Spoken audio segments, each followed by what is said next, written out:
ओम यदा यदा हि धर्मस्य ग्लानिर्भवति भारत अभ्युत्थानं धर्मस्य तदात्मनं सृजामि। अब मंगलाचरण।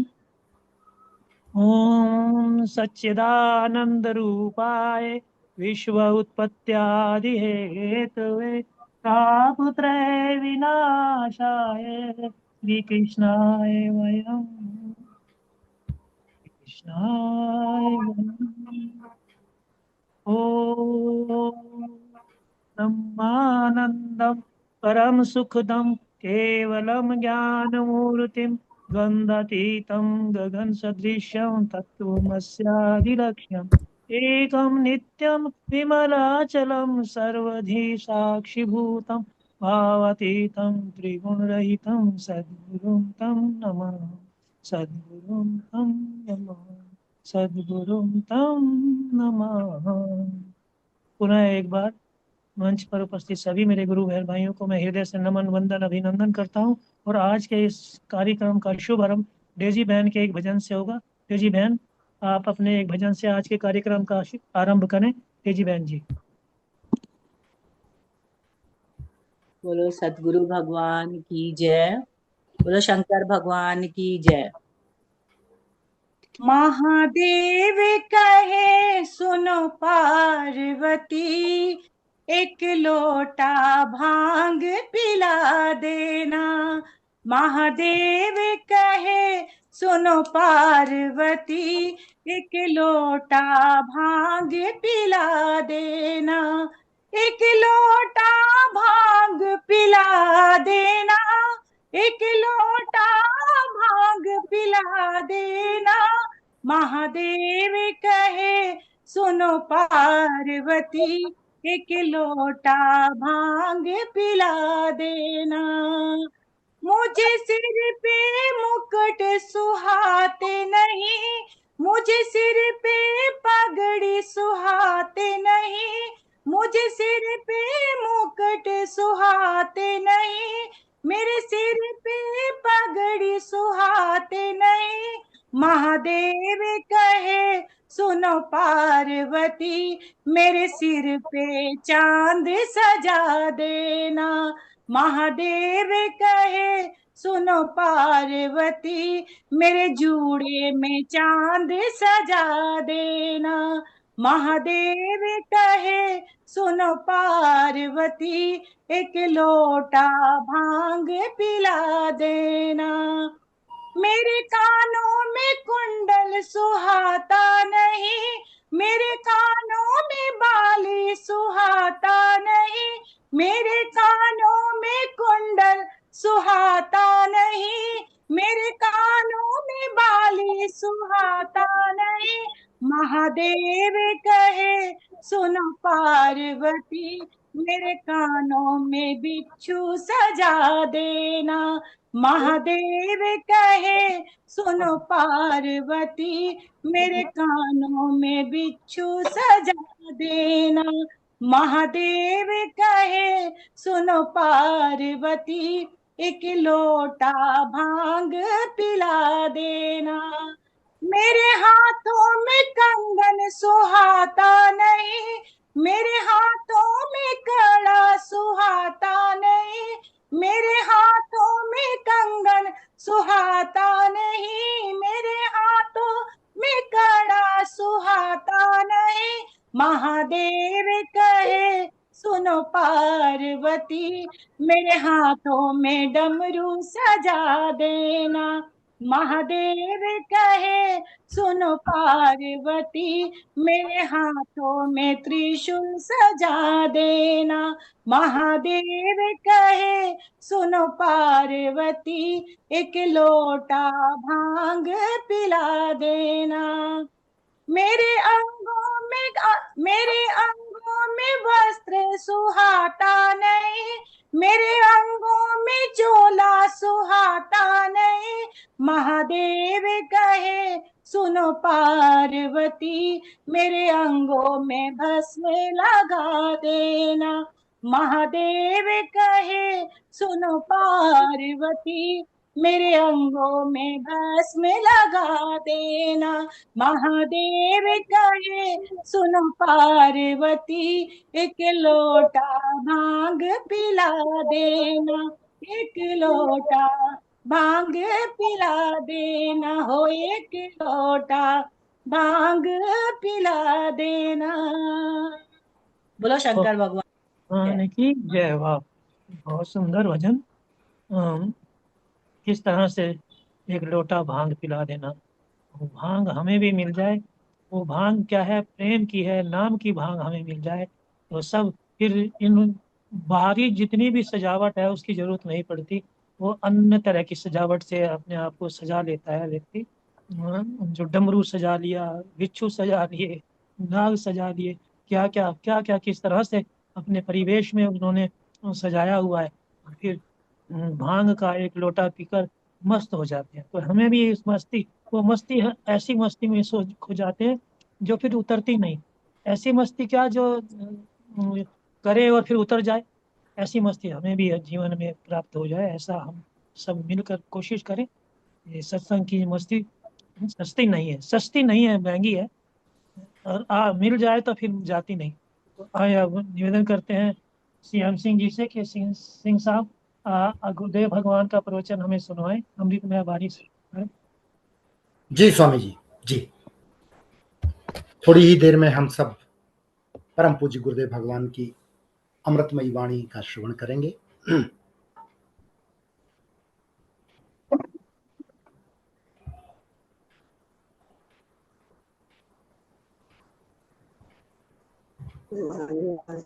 कुलदीप जी, अब आगे तुम्हारे आते आवाज आगे, आवाज नहीं आती। हाँ जी, हाँ जी। कुलदीप जी एवॉइड करिए, कोस्ट नहीं बनाया शायद। I can not share the क्या स्क्रीन। आप कोच तो थे, अब क्या हो गया? पता नहीं, इसमें तो नहीं आ रहा है। और वो वाला ना, host has disabled you to share the screen. एक मिनट। हाँ, चलिए, हाँ कितने ठीक बजे? है। बस थोड़ी ही देर में हम सब 7:15। अगर बरसात नहीं तो मैं 7:15 निकल जाऊंगी।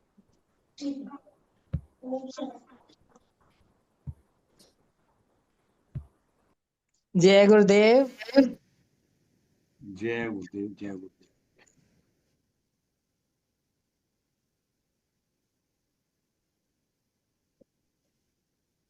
राम जय जय राम,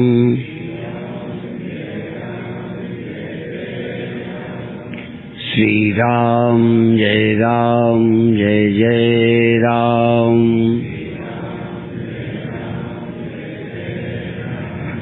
श्री राम जय राम, जय जय राम,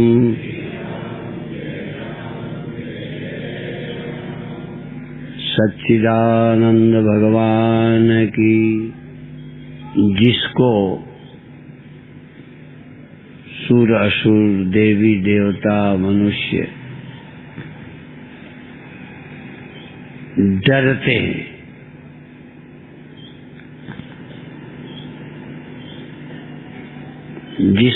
जिसका डर सबको लगता रहता है,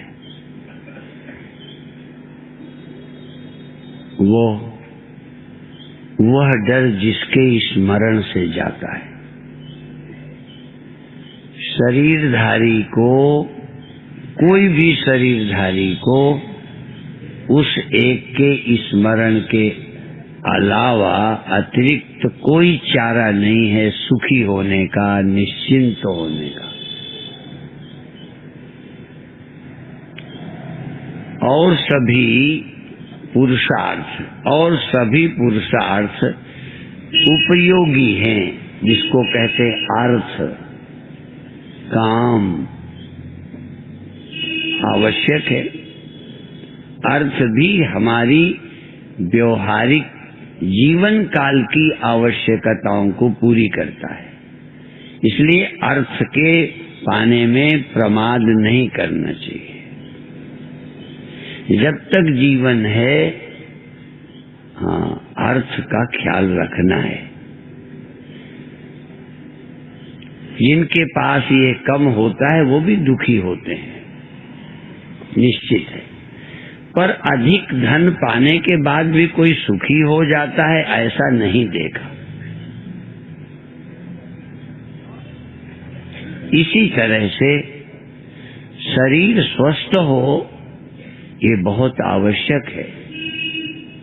पर एक युवक स्वस्थ शरीर है, कोई रोग नहीं है, पर आत्महत्या करता है।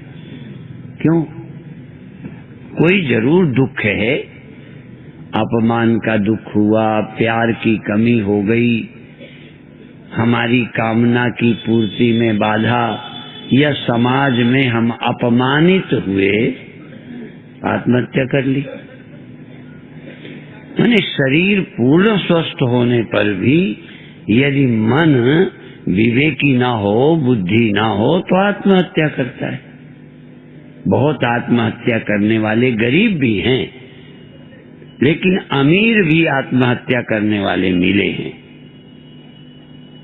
कुछ लोग रोग से पीड़ित होकर भी आत्महत्या करते हैं, क्योंकि रोग का कष्ट जब बर्दाश्त नहीं होता तो लगता है कुएं में गिर गए, रेल की पटरी में कट गए, क्योंकि ये कष्ट झेला नहीं जाता। हमें भी यदि कष्ट अधिक हो तो लगेगा बेहोश कर दिया जाए। आत्महत्या की तो नहीं सोच पाते, पर बेहोश कर दिया जाए सोचते हैं कि बेहोश हो जाएंगे तो दर्द का पता नहीं चलेगा। बेहोशी एक बहुत अच्छी दवा है। आए हुए संकट को पार करने के लिए डॉक्टर भी बेहोशी का ही सहारा लेते हैं। बड़े बड़े ऑपरेशन बेहोश करके करते हैं, क्योंकि उतनी देर कष्ट नहीं होगा। तो कष्ट के कारण भी लोग आत्महत्या करते हैं। कष्ट बिल्कुल नहीं, दुख के कारण, न कोई रोग है, न गरीबी है, शरीर बहुत अच्छा है, फिर भी कोई मानसिक कष्ट इतना है, चाहे अपमान का हो या जिससे हमारा प्यार है उसने धोखा दिया हो, तो या तो उसे मार डालें या मर जाएं। ये रास्ता भी अपनाते हैं कुछ लोग। ऐसा नहीं है कि ऐसे रास्ते लोग नहीं अपना रहे हैं। इसमें भी उन्हें एक मार्ग दिखाई पड़ा कि दुख से बचने का ये भी एक मार्ग है। बेहोशी ये भी एक मार्ग है, मौत। यदि उसको वो साधन न समझते दुख से बचने का, तो हम बेहोश क्यों हों? कुछ देर के कष्ट से बचने का उपाय है बेहोशी, नींद। और कुछ देर के कष्ट, कुछ दिनों के कष्ट से बचने का उपाय है मौत। कितने कष्टों को मौत खत्म करती है, पर मृत्यु के द्वारा निवृत्त कष्ट जन्म में फिर आ जाता है। बेहोशी के द्वारा आया आनंद, बेहोशी के द्वारा की गई समस्या का समाधान होश में आने पर आ जाता है। तो डॉक्टर केवल बेहोश नहीं करते, बेहोश करते हैं कि इलाज में कष्ट न हो, और बेहोशी काल में भी ऑपरेशन करते हैं जिससे होश के आने के बाद उस कष्ट से मुक्त हो जाए। मुक्ति तो है कि होश में भी ना कष्ट हो। इसलिए केवल बेहोश करने वाले अलग हैं, बेहोश करके इलाज करने वाले का नाम डॉक्टर है। प्रकृति ने भी हमको बेहोश करने की व्यवस्था की है, वो है निद्रा। वो प्राकृतिक व्यवस्था है। उस प्राकृतिक व्यवस्था में रोज बेहोश होते हैं, फिर होश में आते हैं। होश में आते हैं तो कष्ट अनुभव करते हैं। तो ये बेहोशी का सहारा लें। याद करें कि बेहोशी में जब दुनिया से मेरा संबंध नहीं था, दुख नहीं था। ये एक समझने का अवसर है सुषुप्ति। सुषुप्ति बहुत बड़ा टीचर है, बहुत बड़ा उदाहरण है कि नींद में आपको शरीर का पता नहीं था, दुनिया का पता नहीं था, तो कोई भय नहीं था, कोई चिंता नहीं थी। इसका मतलब देह को पाने से भय आया, देह के पाने से मान अपमान आया, लाभ हानि आई, मेरा तेरा आया। और देह में कब आए? जब होश में आए। तो एक है बेहोश बने रहें, एक होश में आए तो खतरा है। तो क्या ऐसा कोई रास्ता है कि हम होश में रहें और मरने से बच जाएं? जन्म मृत्यु के दुख से देखते हुए जगत दिखाई दे, आंख न मूंदूं, कान न रूंधूं, तनिक कष्ट न धारूं। असल में उत्तमा सहजावस्था ये है, सहज अवस्था कि आंख न बंद करूं, कान नहीं बंद करूं, काम नहीं छोड़ूं, रहूं इस संसार में और मुक्त रहूं। ऐसी अवस्था पाने के लिए अध्यात्म है, प्रभु को पहचानना है। जैसे आम लोग भजन करते हैं, हमने देख लिया भजन करने वाले, उसमें वो निश्चिंतता नहीं आती जो आनी चाहिए। ये सब साधन है, तीर्थ यात्रा है, पूजा पाठ है, जाप है, ये सब साधन है। सिद्धि तो है मुक्तावस्था। मुक्तावस्था का मतलब शरीर को छोड़कर चले जाए नहीं, शरीर में रहते मुक्त रहें। उदाहरण काल्पनिक दूंगा, काल्पनिक बिल्कुल जो झूठ है पर समझने के लिए दूंगा। मिट्टी आप जानते हैं, घड़ा आप जानते हैं, पर वो खुद अपने को जानते ही नहीं, न घड़ा कुछ पता ही नहीं। मान लो तुमको, या तो हम घड़ा मान लें, तुम भी मिट्टी के घड़े हो, या तो ये मान लो, या आप अपनी अकल घड़े को दे दो, फिर हम लेकर चल दें। या तो उसके पास जितना तुम्हारे पास जगना, सोना और अकल नाम की चीज है, जिसके कारण तुमको देह है ये मालूम पड़ता है, और जिस कमी के कारण घड़े को नहीं पता कि मैं घड़ा हूं, उसे नहीं पता कि मिट्टी नाम की कोई वस्तु है। ठीक है ना? घड़े को ना तो पता है घड़ा है, ना घड़े को मालूम है कि घड़े का कोई बाप भी है और घड़े की कोई आत्मा भी है, नहीं पता। किस कारण से? क्योंकि वहां मन बुद्धि चित्त अहंकार नहीं है। और तुम्हारे भी जितनी देर को ये न रहे, ना आप आदमी हैं, ना कोई परमात्मा है, देख लो, जिसके कारण तुम आदमी हो, जिसके कारण तुम्हें परमात्मा का जानना जरूरी हो गया है, यदि ये तुम्हारा छीन लेते हैं नींद में, तो तुम भी उस घड़े में क्या फर्क है? तुम भी एक घड़े की तरह पड़े हो, और उस समय न तुम देह हो और न तुम आत्मा हो, न कोई मौत है, न कोई दुख है। ये बात तो समझ में आती है। हम जिन बातों का विश्वास किया गया है, हमारा काम उन्हीं विश्वासों को साफ करना। हम कोई नए मत को जन्म देने नहीं आते, हम अपनी बात दावे से कहते हैं। हमारा लक्ष्य मत की स्थापना नहीं, हमारा लक्ष्य किसी पाखंड में फंसाना नहीं। हमारी बात को नास्तिक भी सुन सकेगा, नास्तिक को भी सुनने को हम मजबूर कर सकते हैं, दावे से कह रहा हूं। और इसके बिना कोई चैन नहीं पा सकता।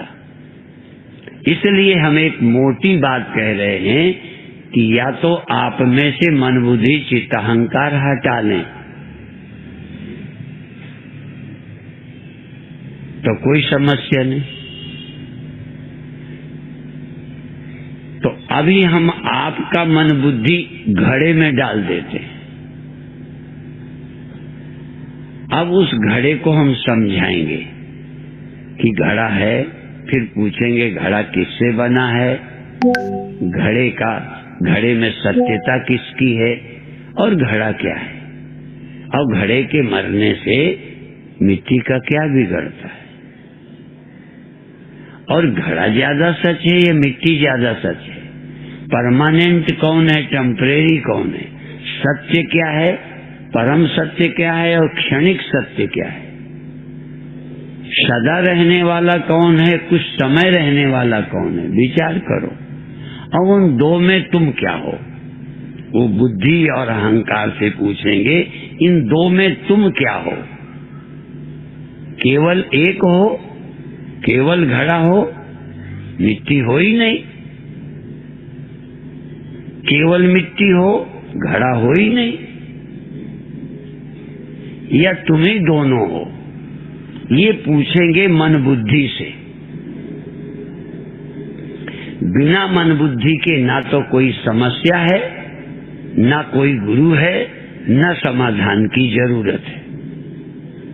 और चूंकि तुमको अब हम मन बुद्धि चित्त से रहित सदा नहीं रख सकते, तुम मन बुद्धि चित्त अहंकार से रहित नहीं हो सकते, इसलिए मन बुद्धि चित्त अहंकार के कारण आपको एक अनुभव है कि ये देह मैं हूं, देहो हम। अब चैतन्यो हम, अहम ब्रह्मास्मि, मैं शरीर हूं या मैं अस्तित्व हूं, क्या शरीर के अलावा कोई अस्तित्व नहीं है, और वो कौन है, ये सोचना।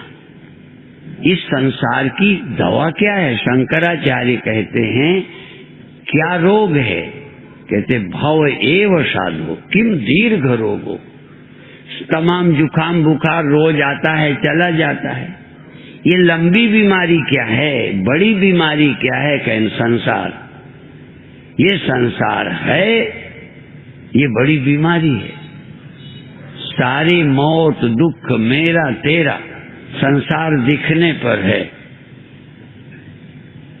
तो सबसे बड़ा रोग कौन है, कहते ये संसार, कहते इसकी दवा क्या है, किम औषधम तस्य, इस रोग की दवा क्या है, विचार एव, समझ एव, चिंतन एव,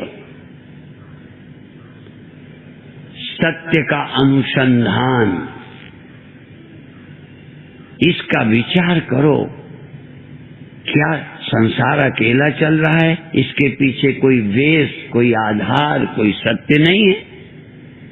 यदि घड़ा सत्य है तो मिट्टी घड़े से अधिक सत्य है, यदि संसार सत्य है तो इससे भी कोई बड़ा जिससे संसार होता है वो जरूर सत्य है। भले वो दिखाई नहीं देता, यहाँ घड़ा भी दिखाई देता है, मिट्टी भी दिखाई देती है, पर यहाँ संसार अकेला दिखाई देता है, ब्रह्म दिखाई, सत्य दिखाई, परमात्मा दिखाई नहीं पड़ता। तो जो नहीं दिखाई पड़ता उसको देखना है, उसके देखने से ये दिखाई पड़ना खतरनाक नहीं रहेगा, ये समस्या नहीं रहेगी, उसको देखने से ही सब बदल जाएगा। ये फिर उसको देखते ही ये अनेकता खेल प्रतीति मात्र हो जाएगी, ये जन्म और मृत्यु खाली मालूम पड़ेगी उस सत्य को देखने से। जासु सत्यता ते जड़ माया, भास सत्य इव मोह सहाया, यही जाने जग जाए हेराई, जागे यथा स्वप्न भ्रम जाई, यद ज्ञानाद अभूत द्वैतम, ज्ञाते यस्मिन निवर्तते, जिसके जानने से ये जन्म मरण अनेकता नंबर 2 लगने लगती, नंबर 2 का सत्य नंबर 1 का सत्य, स्वप्न का सत्य जागृत का सत्य। जैसे स्वप्न का सत्य था जो रात देखा, ये जागृत का है, अब जैसे ये जागृत का सत्य देखा तो परम सत्य देखा ही नहीं। ये सत्य है, परम सत्य नहीं है। घड़ा सत्य है, लेकिन इससे भी ज्यादा कोई सत्य है। उसको देखो तो सब क्या है घड़े। ऐसे ही जिस सत्य को देखने से यही जाने जग जाए हेराई, जागे यथा स्वप्न भ्रम जाई। जागे का उदाहरण दिया, चूंकि तुम जानते हो, उदाहरण होता है जाने हुए का, उद्देश्य होता है जो नहीं जानते जान ले। जैसे जागने पर स्वप्न नहीं है, झूठा है, जान लिया जाता। तो यही जाने जग जाए, जिसके जानने से जग जाए हेराई। जिसको देखने से जगत सिर्फ दिखता ही भर है नहीं, दिखता है नहीं। जिसके जानने से, ये हमारे ग्रंथ देखो, हम तो हिंदू हैं, तुम चाहे कुछ हो, ठीक है। हम हिंदू ग्रंथों के अनुसार सोचते हैं, हम अपने ग्रंथों के अनुसार, हर एक ने अपने ग्रंथ माने हैं, सबके ग्रंथ हैं। हम नहीं कहते किसी के ग्रंथ नहीं है। हम अपने ग्रंथ को, हम उन्हें अपना मानते हैं, या उन ग्रंथों के कारण हम हिंदू हैं। उन ग्रंथों के कारण हमारी एक सोचने की पद्धति है, औरों की भी पद्धति है अपने ग्रंथ के अनुसार सोचने की। इसमें कोई ऐसी बात नहीं। हमारे यहाँ रीति रिवाज जिन ग्रंथों के आधार पर हैं, हम उन ग्रंथों के अनुयायी हैं। तो अब हम बताते हैं कि यही जाने जग जाए हेराई। जिसको न देखने से ये ज्यादा सच लग रहे, या ये पूरे सच, यही सच्चे लगते हैं। ये जगत सत्य है, ब्रह्म गप्प है। किसी से पूछ लेना, भले ही श्लोक नहीं बनाया होगा उन्होंने, ऐसा बोलते नहीं हैं, पर उनकी बुद्धि में यह सत्य है और ब्रह्म कल्पना है, ईश्वर बकवास है, कोई ईश्वर फीश्वर नहीं है, ये ऐसे ही पाखंड है, समय बर्बाद किया जाता है, सारी शक्ति लगा दो संसार के बढ़ाने में पाने में, और सारा जीवन लगाओ और अंत में कुत्ते की मौत मर जाओ। देख लो क्या होगा। जो होगा वो पहले देख लो। बुद्ध कौन? जिसने दूसरे बूढ़े को देखा और समझ गए। बुद्ध कौन बना? जिसने दूसरे को मरा देखा और समझ गए। हम भी उसी लाइन पे खड़े हैं। तुम्हें नहीं दिखता कि तुम किस लाइन पे खड़े हो, तुम्हारा क्या होगा। उसका हुआ दिख रहा है, तुम्हारा भी होगा दिख ही नहीं रहा। उस अमीर का क्या बना, उस नेता का क्या बना, उस स्त्री का क्या बना, उस पढ़ाई लिखाई का क्या बना, बेचारे रोड पर एक्सीडेंट में चले गए। उन विचारों का नहीं बना। तुम्हें होश क्यों नहीं आता हम विचारों का क्या बनेगा। बुद्ध ने मृतक देखा, बुद्ध ने बीमार देखा, बुद्ध ने बूढ़ा देखा, और देखा और बुद्ध हो गए, देखा और बुद्ध हो गए, मुक्त हो गए, धन्य हो गए। हम नहीं हो रहे क्योंकि हम देखते ठीक नहीं। हमारे दिखाने के लिए तो नहीं, पर कई लोगों को दिखा। सिकंदर को दिखा, पर बहुत टाइम बर्बाद करने के बाद सिकंदर को दिख गया। इसलिए जब उसे आया कि ये तो सब बेकार हो गया, मैं जिस पागलपन में लगा रहा, ये क्या है, मैंने ये क्यों किया, तो सिकंदर ने ये कहा कि जब मैं मर जाऊं मेरे हाथ कफन के बाहर कर दिए जाएं। जान के कहा कर दिए जाएं। मैं अब समझा हूं, मैं नहीं चाहता लोग लेट हो जाएं।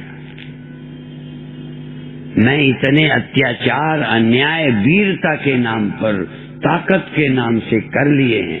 हर ताकतवर अधिकतर अन्यायी हो जाता है। हर अमीर लगा है, पागल हुआ है।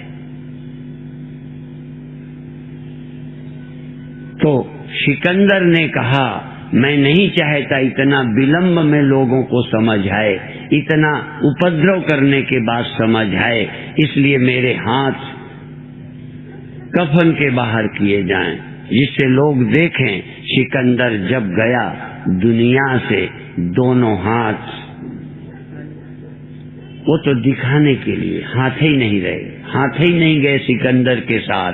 हाथ में क्या जाएगा?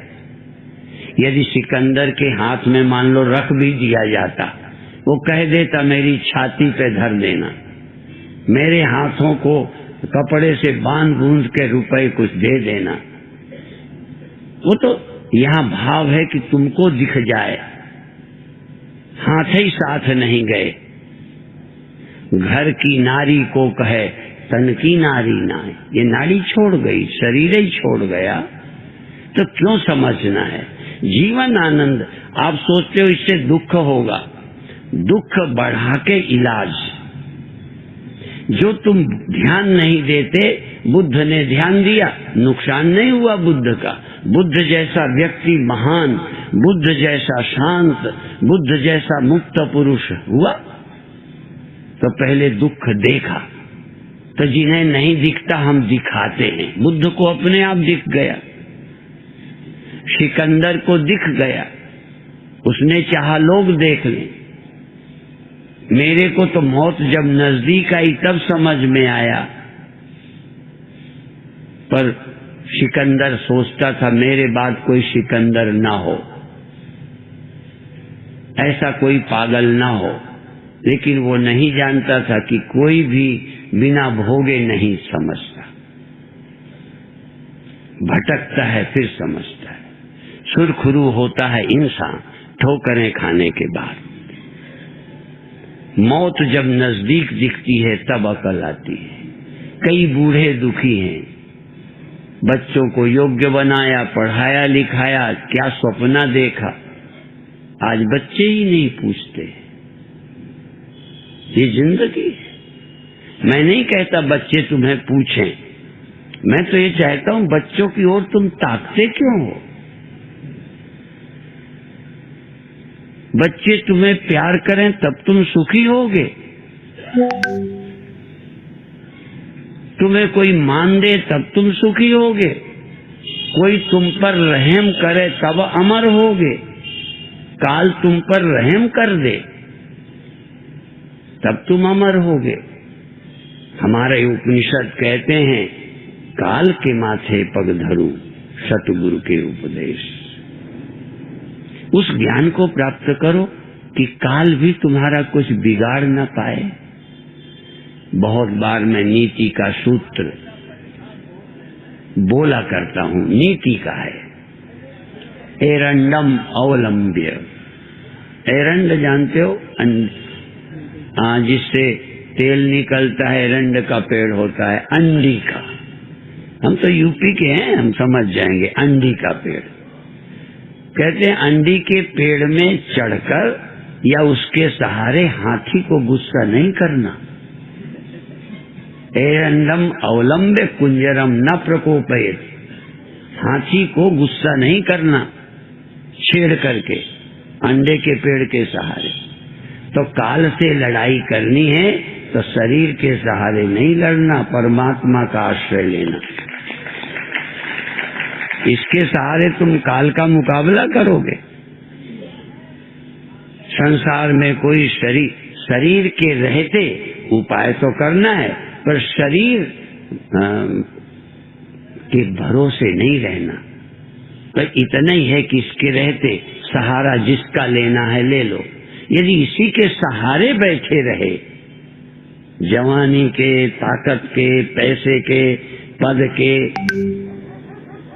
इसीलिए राजा कोई कोई मुक्त हुआ, जनक मुक्त हुए, बहुत हैं, लेकिन कम मुक्त हुए। बाकी तो राजा लोग राज्य के मद में ही फंसे रह गए। क्या फर्क पड़ेगा मौत को? जितने दिन सत्ता में लोग रहते हैं क्या उपद्रव करते रहते हैं। क्योंकि राजा माने इस जगत का थोड़े दिनों का मालिक है, जो कानून बना दे, जैसा बना दे, जो करे कर दे। लेकिन ये भूल ही जाता है कि मौत के लिए राजा क्या होता है। मौत को जरा ध्यान दो, बुढ़ा उस प्रकृति के नियम को देखो। राजापन क्या कर लेगा तुम्हारा, क्या मदद करेगा? तो जिसका स्मरण करना चाहिए, आश्रय लेना चाहिए, उसका तो हम लेते नहीं। तो ये कार्यक्रम आपको जीते जी मुक्त करने के लिए, वो भी नहीं कि मरने के बाद। ये हिंदू आज ऐसा बुद्धू हो गया, मरने के बाद देखो क्या होगा, मरने के बाद कहाँ जाएंगे, ये सब मरने के बाद की बातें करने लगा। जो सत्य है वो घड़े के रहते भी है और घड़े के न रहने पर रहेगा। जो सत्य है, घड़े के रहते सत्य उसमें नहीं रहता, और घड़े के न रहने पर न रहने का प्रश्न है। न रहने में क्या फर्क पड़ना है, तो उसे जान लीजिए जिसको जान लेने के बाद जीवन धन्य होता है। अब ये तो जानना लक्ष्य है। इसके लिए पहले क्या करना है? पहले भजन करना है, ध्यान करना है, साधन करना है, भक्ति करना है। पहले ये लक्ष्य नहीं है ध्यान। हाँ, ध्यान लक्ष्य नहीं है, ध्यान साधन है। शरीर लक्ष्य नहीं है, शरीर साधन है। ये साध्य नहीं है, शरीर साध्य नहीं है। यदि साध्य है तो चला जाएगा। ध्यान भी भला हुआ हरि भी सेरा, सिर से टली बलाए, जैसे के तैसे भय, अब कछु कहा न जाए। ये ध्यान भजन सिर्फ इसलिए है कि हम उसको पा जाएं, सत्य को। सत्य के पाने के बाद कुछ करना, कुछ तस्य कार्यम न विद्यते। क्या कमाल है। उसके लिए कुछ पाने को नहीं बचता, कुछ होना शेष नहीं रहता। बाकी लोग दिन रात लगे हैं तेली के बैल की तरह, ये हो जाऊं, वो हो जाऊं, वो हो जाऊं, हो जाऊं। हो लो, कुछ नहीं होना, कुछ नहीं पाना, कुछ नहीं खोना। पा लिया था जो कि पाना, काम क्या बाकी रहा। अब मिला निर्भय ठिकाना, काम क्या बाकी रहा। ये क्या जीवन में नहीं मिल सकता लखनऊ वालों को? देख लो। यदि तुम्हें लगता हो किसी को मिला है, या यह समझते हो मंच वाले थोड़ा ठिकाने लगे हैं, थोड़ा इनकी समझ सही है, यदि ऐसा लगता हो तो टाइम निकालो। यदि लगता हो यही भटके हुए हैं तो फिर ठीक है, तुम ही ठीक हो। हम भटके हुए हैं, तुम सही मार्ग पर हो, चले जाओ। देख लो, अंधविश्वास मत करो। यदि परीक्षा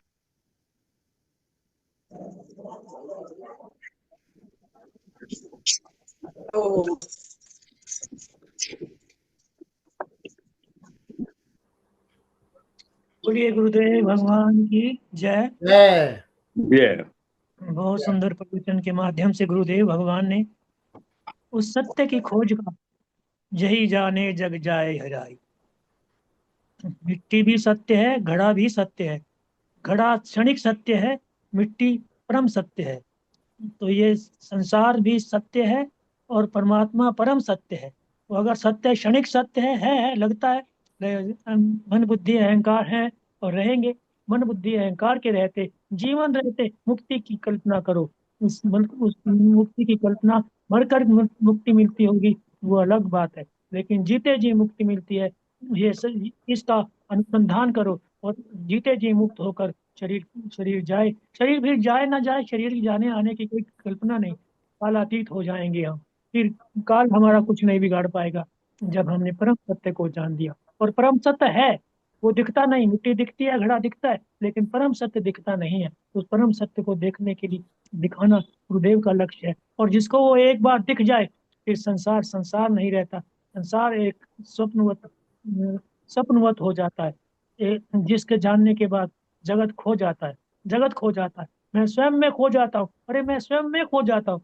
मैं स्वयं में खो जाने की, जैसे कहते हैं बेहोश हो जाना, तो संसार से बेहोशी हो जाए, भगवान के साथ होश, भगवान होश, भगवान में लग जाए, और संसार सचमुच संसार अपने आप बेहोशी की हालत में चला जाएगा। है, लगता लगेगा, लगते लगेगा नहीं कि संसार है, संसार नहीं, ये खेल लगेगा। खेल कब लगेगा? जब सत्य, परम सत्य को हम अनुसंधान करेंगे। परम सत्य का अनुसंधान करना पड़ता है। संसार को पाने के लिए कुछ नहीं, संसार की जानकारी लेने के लिए कुछ करना नहीं पड़ता, वो अपने आप हो जाती।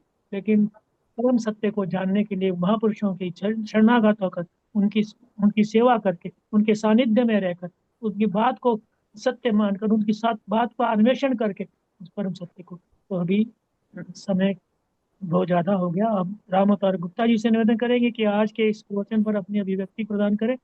राम अवतार गुप्ता जी। जय गुरुदेव जी, जय गुरुदेव। मेरी आवाज आ रही है जी? जी जी। हाँ, बिल्कुल आ रही है जी। गुरुदेव भगवान के चरण कमलों में कोटि कोटि दंडवत प्रणाम अर्पित करता हूं, और मंच से जुड़े सभी आदरणीय गुरु भाइयों बहनों को हृदय से प्रणाम करता हूं। आज का प्रवचन लखनऊ में दिया गया दूसरा प्रवचन है, उसका पहला भाग है। गुरुदेव उनको समझा रहे हैं। बहुत उत्तम ज्ञान की बातें आज गुरुदेव ने बताई कि जिसका डर ब्रह्मा से लेकर चींटी तक, देवासुरा सब, सबको है, सबको सताता है, वो उस एक के स्मरण से ही वो डर जाता है। और कोई चारा ही नहीं है किसी भी जीवधारी के पास। अन्य पुरुषार्थ जैसे कि धन है, स्वास्थ्य है, उपयोगी है, लेकिन वो उस भय को मिटा नहीं सकते। धन अगर बहुत अधिक हो जाए, या आदमी सोचे कि मैं धन से सुखी हो जाऊंगा, सोचते ही हैं, लेकिन वो अधिक धन भी सुखी नहीं करता। गुरुदेव कहते हैं ऐसे बहुत से धनी हैं जिनके पास बहुत धन था, लेकिन आत्महत्या करने को मजबूर हो। कोई ना कोई दुख ऐसा था जीवन में कि जीवन को छोड़कर चले गए। स्वस्थ व्यक्तियों ने आत्महत्या कर ली, शरीर पूरा सर्वांग सुंदर स्वस्थ, फिर भी आत्महत्या कर ली। गुरुदेव कहते हैं कि कभी इस ओर हम ध्यान नहीं देते कि बेहोशी अथवा नींद हमारे सारे ही दुखों का निवृत्ति कर देती है। यहाँ तक कि हम ये भी भूल जाते हैं कि हम कौन हैं। हम कोई प्राणी हैं, हम कोई मनुष्य हैं, हमारा कोई शरीर है, हमारी क्या अवस्था है, कौन सा वर्ण है, कौन सा आश्रम है, कुछ भी किसी चीज से मतलब ही नहीं रहता है। वो एक बहुत बड़ा टीचर है, शिक्षक है नींद। नींद बहुत बड़ा शिक्षक है, जो हमें ये सिखाने के लिए प्रतिदिन आती है। उसे कोई उपाय नहीं रोकने का, रोक सकते नहीं। यही सिखाने के लिए वो आती है कि देखो, जिस समय तुम्हारे से मन, बुद्धि, चित्त और अहंकार दूर हो जाते हैं, तो तुम्हारे लिए ये संसार संसार कुछ नहीं रहता, रहता ही नहीं, इसका अस्तित्व ही नहीं रहता, बीज रूप में रहता है। और जैसे ही नींद खुलती है, जो कि स्वाभाविक रूप से खुलेगी ही खुलेगी, फिर वापस आ जाता है। क्यों? क्योंकि वो बीज रूप में तुम्हारे साथ था, और वो फिर से वो वृक्ष का रूप ले लेता है। यहां तक के जो चिर निद्रा जिसे कहा जाता है, मृत्यु, वो भी आपके दुखों की निवृत्ति सामयिक करती है। दूसरे जन्म में फिर से वही संस्कार उस सारे संसार को व्यक्ति के सामने नए रूप में खड़ा करते हैं। जैसे एक स्वप्न में दूसरे स्वप्न की बात याद नहीं रहती, उसी प्रकार एक जीवन में पिछले जीवन की कोई बात याद नहीं रहती। यद्यपि जिस समय जीवन जिया जाता है या जिस समय स्वप्न देखा जाता है, उस समय ऐसा नहीं लगता कि इसका कोई पिछला भी जन्म था, अथवा कोई पहला स्वप्न भी था, अथवा ये कोई अभी नया ही शुरू हो गया है, ऐसा भी नहीं लगता। उस समय स्मृति भी होती है कि हम पहले ये थे, ऐसा ऐसा हुआ था। बिल्कुल जैसे संसार सच्चा लगता है ऐसे ही सच्चा लगता है। क्यों? क्योंकि यही संसार वहां बीज रूप में जाता है साथ में, और वही स्वप्न दिखाता है। यही बात बताने के लिए गुरुदेव ने ये उदाहरण दिया कि इसका अर्थ, तात्पर्य ये हुआ कि मैं देह हूं, ये बुद्धि ही संसार को देती है। मेरा तेरा मान अपमान, भय दुख कष्ट कब आए? जब होश में आए। यदि बेहोश हो जाए, नींद आ जाए, कुछ नहीं रहेगा। तो क्या कोई ऐसा उपाय है कि होश में रहते जन्म मृत्यु के भय से छूट जाए? वही है हमारा लक्ष्य। जगत रहे लेकिन कोई दुख ना रहे। हम उसी अवस्था को पहुंच जाएं जो नींद में थी। कैसे? आंख न मूंदूं, कान न रूंधूं, तनक कष्ट नहीं धारूं। गुरुदेव कहते हैं कि उत्तमा सहजावस्था, ऐसी जो सहज अवस्था है वो सबसे उत्तम है। इसी के लिए अध्यात्म है, इसी के लिए साधनाएं हैं, इसी के लिए ज्ञान सुनाया जाता है, इसी के लिए ज्ञान सुना जाता है। भजन में भी गुरुदेव कहते हैं कि बहुत देखा, लेकिन वो निश्चिंतता जो लक्ष्य है हमारा, वो नहीं आती है। जो भजन है, ध्यान है, वो क्या है? वो साधनावस्था है। जो मुक्ति है वो सिद्धावस्था है। उसको साधनावस्था ही समझकर ग्रहण करना चाहिए। एक उदाहरण लेने की बात गुरुदेव ने कही कि एक उदाहरण लूंगा बिल्कुल काल्पनिक, कि अकल वाला घड़ा। गुरुदेव कहते हैं कि या तो तुमसे मन बुद्धि चित्त छीन ले, या घड़े को तुम्हारा मन बुद्धि और चित्त दे दें। क्यों? क्योंकि जब आप सो जाते हैं तो आप में और घड़े में कोई अंतर नहीं रहता। जैसे घड़ा जहां रखा वहां रखा रहता है, वैसे ही आप भी जहां पड़े हैं वहीं पड़े रहते हैं। इसलिए घड़े को मन बुद्धि चित्त अहंकार आपका देंगे और उससे पूछेंगे कि तुम कौन हो, तुम्हारा जन्म कब हुआ, किससे तुम बने, और तुम्हारा जन्म मृत्यु होता है तो क्या तुम्हारा कोई ऐसा सत्य है कि जिसका कभी नाश नहीं होता? गुरुदेव कहते हैं घड़े के उदाहरण से आप बहुत आसानी से समझ जाओगे, क्योंकि मिट्टी भी दिखाई देती है, घड़ा भी दिखाई देता है, लेकिन मनुष्य को जगत तो दिखाई देता है, लेकिन जगत के पीछे का जो निराकार कारण है, जिसका कोई आकार नहीं है, वो चूंकि दिखाई नहीं देता, इसलिए उस पर सहज विश्वास नहीं होता, और होता है तो वह करके होता है। उस सत्य को दिखाने के लिए गुरुदेव का ज्ञान है। गुरुदेव कहते हैं कि हम कोई नया मत बनाने नहीं आए हैं। जो हमारे धर्म ग्रंथों ने हमें दिया है वही हम आपको स्पष्ट करने के लिए आए हैं, क्लियर करने की बात करते हैं।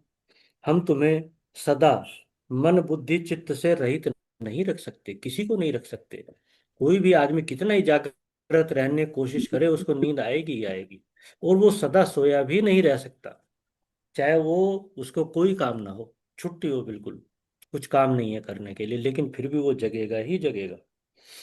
मन बुद्धि के कारण ही देहोहम की कल्पना है, और देहोहम की उस कल्पना से, उसको कल्पना ही हम जान जाएं, और चैतन्य हम, मैं अस्तित्व हूँ, उसको हम ग्रहण कर पाए, इसके लिए गुरुदेव प्रेरित करते हैं और कहते हैं कि क्या तुम्हारा इस जगत के अलावा, तुम्हारी इस मैं के अलावा तुम्हारा कोई अस्तित्व नहीं है, और कोई अस्तित्व है ही नहीं।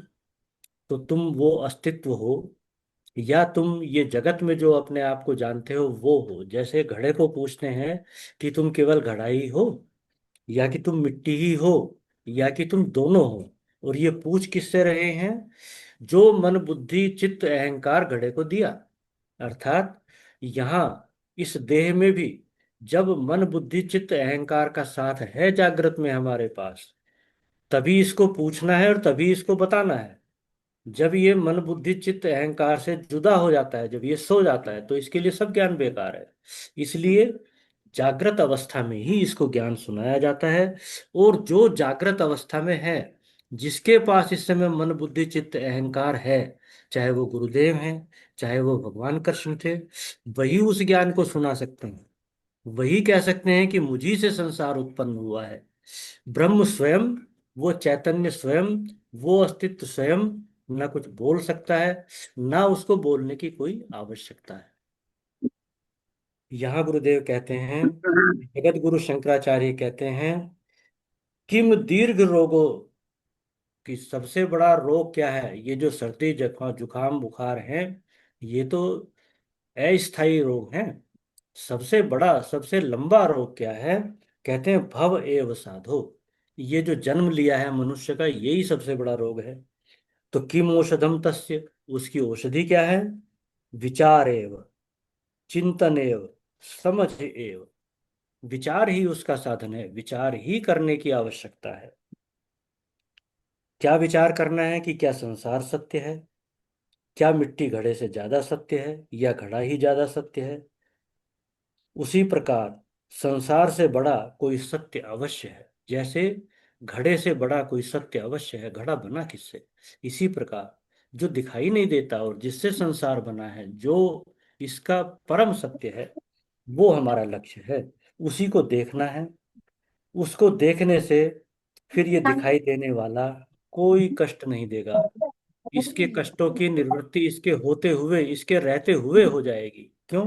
क्योंकि एक समझ विकसित हो जाएगी कि मैं ये घड़ा नहीं हूं, मैं ये शरीर नहीं हूं, और शरीर के कारण है दुख, और शरीर मिला है मन बुद्धि चित्त और अहंकार से। तो मन मरा, मन गायब हुआ, और अपना आभास हुआ। अपना आभास होने के लिए इतनी ही यात्रा है मन के नाश की। जासु सत्यता से जड़ माया, भास सत्य इव मोह सहाया। जेहि जाने जग जाय हिराई, जागे यथा स्वप्न भ्रम जाई। आज गुरुदेव ने इस चौपाई को बड़ी प्रमुखता के साथ 4-5 मिनट दिए और बताया कि जिसकी सत्यता से, जो जड़ माया है, माया है, माया जड़ है, माया चेतन नहीं है, लेकिन वो सत्य की तरह दिखाई देती है। और किसकी सहायता से दिखाई देती है? मोह की सहायता से। यहाँ एक बड़ा सुंदर क्लू दे दिया भगवान ने, गुरुदेव ने, कि मोह को यदि छोड़ देंगे, मोह से यदि पीछा छुड़ा लेंगे, मेरा तेरा से यदि पीछा छुड़ा लेंगे, तो माया कुछ नहीं कर सकती। फिर माया किसकी सहायता से हमें परेशान करती है? मोह की सहायता से। मोह है हमारे अंदर, हमने मेरा तेरा मान रखा है। हम शरीर रहते भी उसको किसी हद तक कम तो कर ही सकते हैं। जे ही जाने जग जाए हिराई। और जिस सत्य को जानने से जग कैसा हो जाता है? जैसे जागने से स्वप्न चला गया। अब स्वप्न को झूठा बताने की जरूरत ही नहीं, जागते ही स्वप्न गया। उसी प्रकार जिसको जानते ही ये संसार ऐसे गायब हो जाता है, जैसे जागने से स्वप्न गायब हो जाता है। जागृत का सत्य हम देखते हैं, हमने देखा है, हमें विश्वास है, लेकिन परम सत्य हमने देखा नहीं है, परम सत्य हमने जाना नहीं।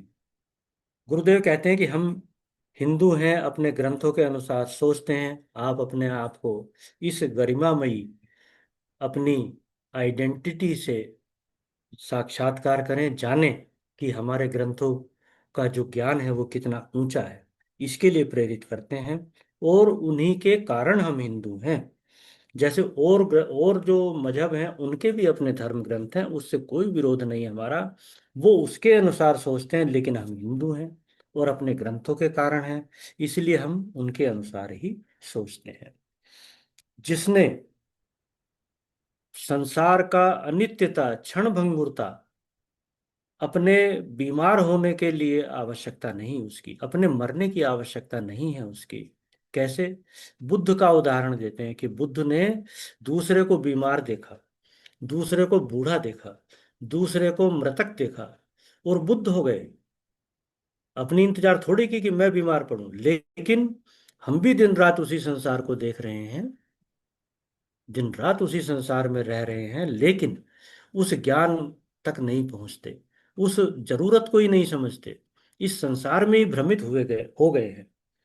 दूसरा उदाहरण सिकंदर का दिया कि सिकंदर ने दुनिया भर को लूटा, जाने कितनी हत्याएं की, जाने कितने घर उजाड़े, और गाड़ियों में छकड़ों में भर के धन को जब लेके जा रहा था, रास्ते में बीमार हो गया।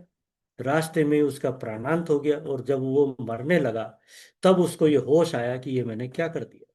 मैंने कितने लोगों का घर उजाड़ दिया एक अपना घर भरने के लिए, और वो अब यहाँ रास्ते में ही रह जाएगा, कोई भी इसको लूट के ले जाए, मेरे से कोई मतलब नहीं रह जाएगा। तो उसने निर्देश दिए कि मेरे दोनों हाथ कफन से बाहर निकाल दिए जाएं, ताकि दुनिया देख ले कि सिकंदर जब गया तो उसके दोनों हाथ खाली थे।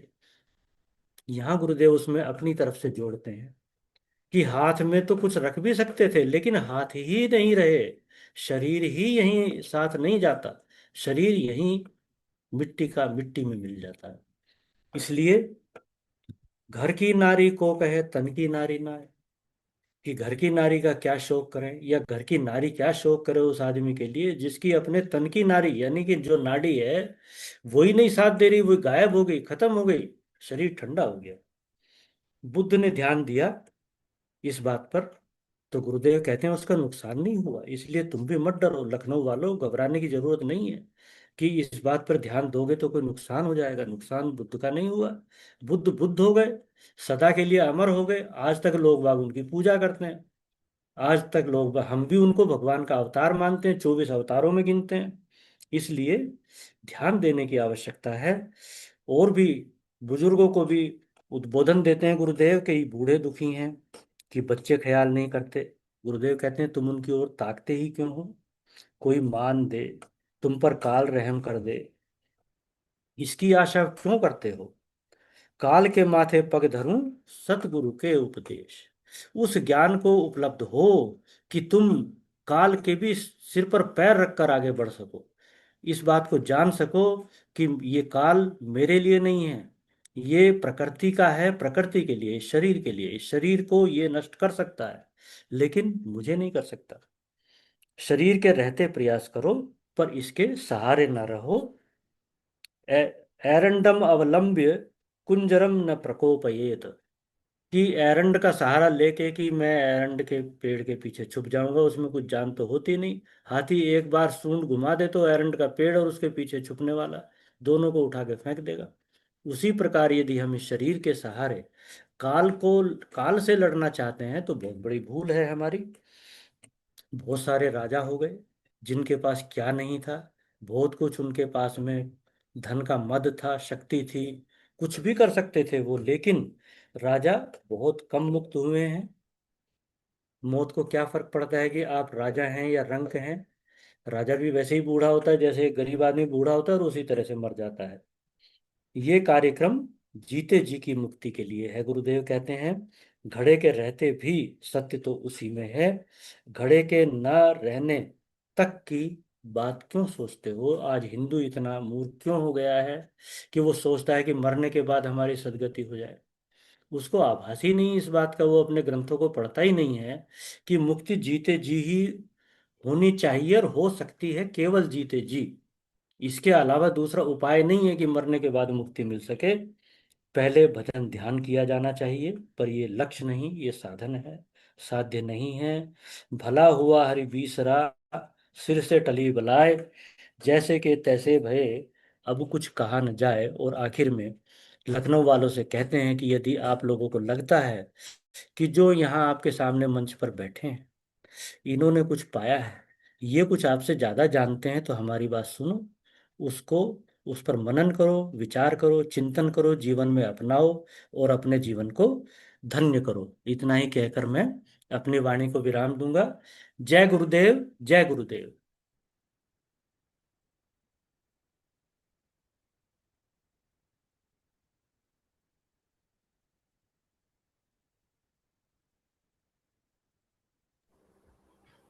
अनम्यूट कीजिए स्वामी जी।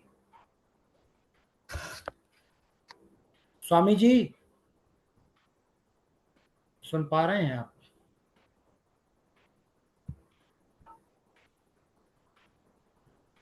स्वामी जी अनम्यूट कीजिए।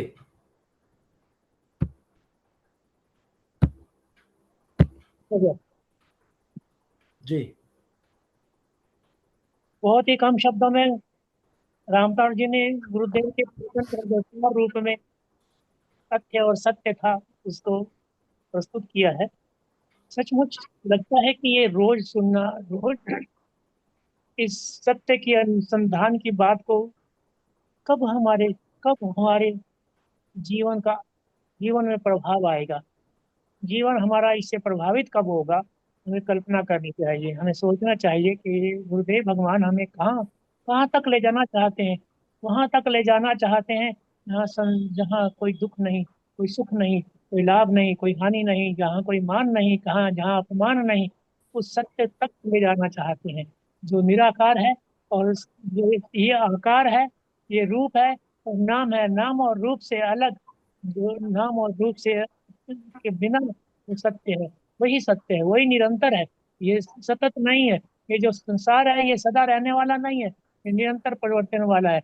और जो परम सत्य है उसमें कभी परिवर्तन नहीं होता। उस ना परिवर्तनीय तत्व जो मुझ में विद्यमान है, उस सब जगह विद्यमान है और सब में विद्यमान है। उस सब में विद्यमान में या मेरे में भी विद्यमान है, उस सत्य का अन्वेषण करने की जो दिशा गुरुदेव भगवान हमें देते हैं, सचमुच सचमुच हमारे जीवन का अंश बन जाए, सचमुच हमारी चिंतन और विचार का एक बहुत बड़ा भाग बन जाए, तो निश्चित से हम सौभाग्यशाली हो जाए। तो गुरुदेव हमें भाग्यशाली तो हम हो सकते हैं, पर परम सौभाग्यशाली तब होंगे जब गुरुदेव की वाणी का प्रभाव हमारे जीवन में, हमारे विचारों में, हमारे आचरण में उतरे। तो इसी के साथ समय तो हो चुका है, और 1-2 मिनट के लिए मैं CM सिंह जी को निवेदन करूंगा कि अपनी वाणी द्वारा आज के इस प्रवचन पर अपनी छोटी छोटी सी जो सूत्र रूप में अपने इकट्ठा किया है, वो मुझे मालूम है तुम इकट्ठा करके रखते हो, तो उसको प्रस्तुत करें।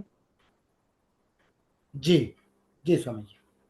जय गुरुदेव। मंच पर उपस्थित सभी गुरु भाई बहनों को सादर नमन। पूज्य गुरुदेव भगवान के श्री चरणों में ध्यान को रखते हुए आज के कार्यक्रम पे बस 1-2 शब्द। गुरुदेव ने कहा कि मंच पर बैठे हुए लोग, गुरुदेव स्वयं मंचासीन है, संग में साथ में संत हैं, अगर उन पर श्रद्धा है और उनकी बात पे भरोसा करते हो कि तुम से वो अच्छे हैं, उन्हें कुछ फायदा हो रहा है, तो फिर विश्वास करके आज के प्रवचन की एक ही बात अगर गांठ में बांध ली तो बस काम हो जाएगा। और वो है कि संसार का सबसे बड़ा रोग क्या है। संसार ही सबसे बड़ा रोग जीवन में क्या है, वो है संसार। ये जगत देहो हम, ये संसार को जो हम देख रहे हैं, संसार में उलझे हुए हैं, यही सबसे बड़ा रोग है। और उसकी दवा बताई है विचार एवं चिंतन, विचार एवं चिंतन और सत्य का अनुसंधान। गुरुदेव भगवान सतत हमें सत्य के अनुसंधान के लिए प्रेरित कर रहे हैं कि कैसे करना है, क्या है, हमें सुनना है। निरिध श्रोतव्यम मंतव्यम और निरिध्यासन के द्वारा इसे जाना जा सकता है और सारी चिंताओं को मिटाया जा सकता है। बस यही गुरुदेव का मैसेज है। तो बहुत बड़ा हम सब बड़भागी हैं कि गुरुदेव भगवान ने एक छोटा सा एक शब्द कहा पूरे प्रवचन में, उसी पे जोर दिया है कि ये संसार जो है इससे बड़ा रोग कोई नहीं। ये संसार प्रतीत मात्र हो जाएगा जिस दिन आपको ये ज्ञान समझ में आएगा। बस इन्हीं शब्दों के साथ गुरुदेव के चरणों में ध्यान को रखते हुए मैं अपनी वाणी को विराम देता हूँ। जय गुरुदेव। कुलदीप जी से निवेदन करूंगा, कुलदीप जी आज के कार्यक्रम का विश्राम दें। कुलदीप जी हाँ जी। आज के कार्यक्रम का विश्राम दें। हाँ जी, हाँ जी स्वामी जी, जैसी आपकी आज्ञा। बस अभी विश्राम की ओर चलते हैं।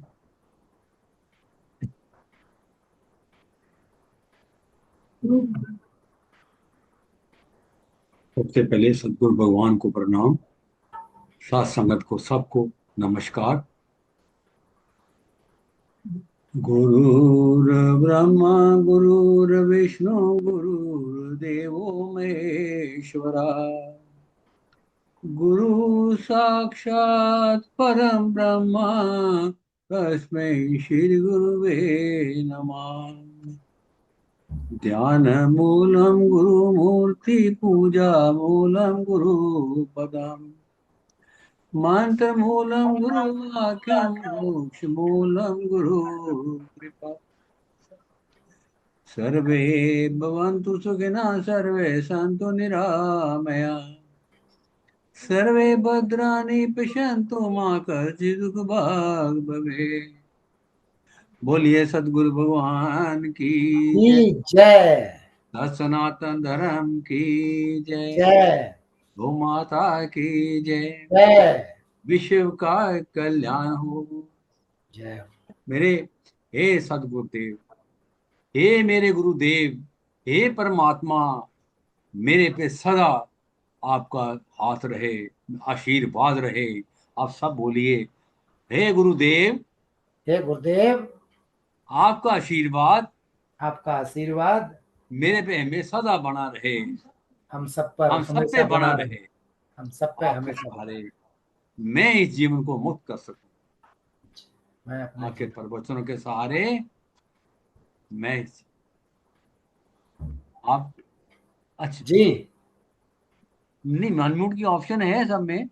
एक मिनट मैं देखता हूँ। हाँ ठीक ठीक, अभी है।